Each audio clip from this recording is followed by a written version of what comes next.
La enfermedad de Alzheimer es una enfermedad neurodegenerativa progresiva que constituye el 50 al 60% de las demencias totales. Las personas de más de 80 años tienen un 40% de probabilidad de tener Alzheimer. Entre sus síntomas hay un deterioro progresivo, cognitivo, de la memoria, del aprendizaje, una desorientación temporo-espacio y trastornos en el lenguaje. Los hallazgos histopatológicos que tienen en común el cerebro de los pacientes con la enfermedad de Alzheimer, además de una atrofia bilateral difusa, se encuentran lo que se denominan placas amiloides, que es dentro del hipocampo y la corteza. Las placas amiloides son la consecuencia de la mala escisión a través de una beta secretasa y luego una gamma secretasa de una proteína precursora del amiloide que en un cerebro normal se producen péptidos solubles. En cambio, en la enfermedad de Alzheimer, estos péptidos se escinden de manera irregular y se forman péptidos insolubles que forman una matriz extracelular que forman placas de depósitos amiloides. También hay una alteración intraneuronal de una hiperfosforilación de la proteína tau que destruye los microtúbulos de las células neuronales y se producen depósitos intracelulares. Estas dos alteraciones y otras más son las que se encuentran frecuentemente y las que constituyen y promueven una neuroinflamación importante que contribuye al deterioro de la memoria y los síntomas del Alzheimer. Existe una entidad que es el Alzheimer familiar, que es del 1 al 5%, en los cuales hay defectos dentro de los genes, que son los que para diferentes proteínas, como de la proteína precursora del amiloide, la presenilina 1, la presenilina 2. Si bien es muy poco frecuente la enfermedad hereditaria del Alzheimer, el 95% de los Alzheimer son casos esporádicos, en donde existe un componente genético, pero sobre todo hay un componente ambiental que es el que constituye un factor de riesgo para desarrollar la enfermedad del Alzheimer. Se está estudiando permanentemente ese componente ambiental, pero lo que se sabe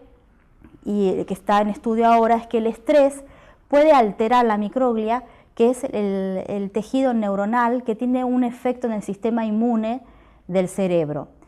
Dentro de esa alteración se producen varios caminos que van a progresar hacia la enfermedad del Alzheimer, pero entre ellos existe un camino muy estudiado que tiene que ver con el estrés oxidativo que se produce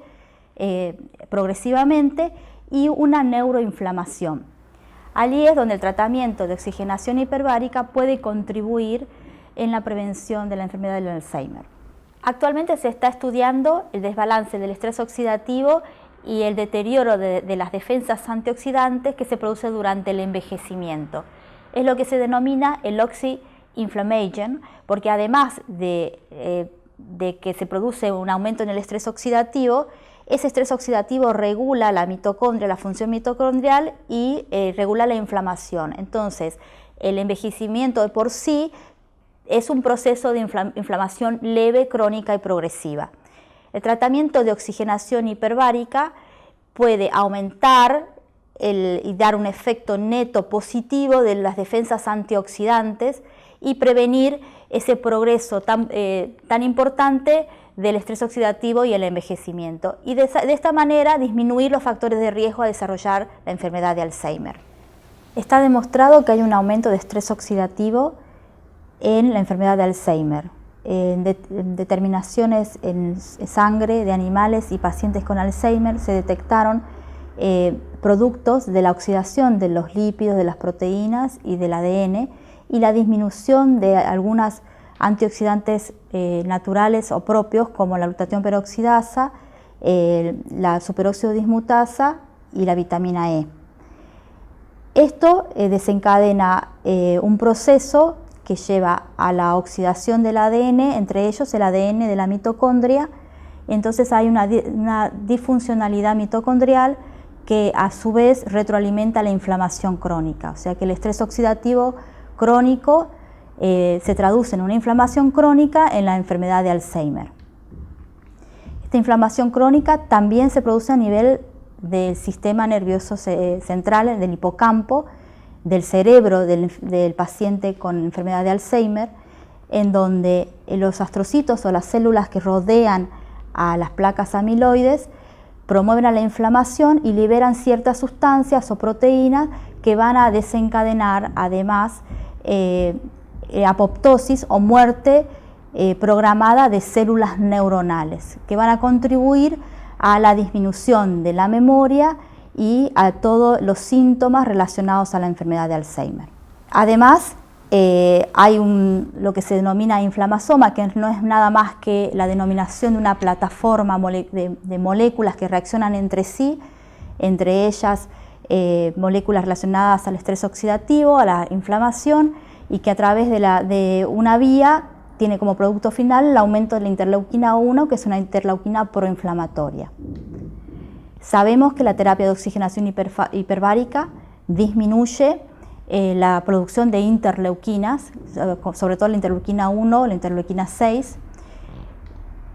Y por otro lado, hay evidencia científica nueva de que la cámara del tratamiento de oxigenación hiperbárica tiene un efecto directo a nivel de la neuroinflamación a través de la descripción de su efecto sobre uno de estas proteínas, de estas plataformas de proteínas de moléculas que se denominan inflamasoma, como en este estudio, por ejemplo, que disminuye la neuroinflamación en pacientes quemados.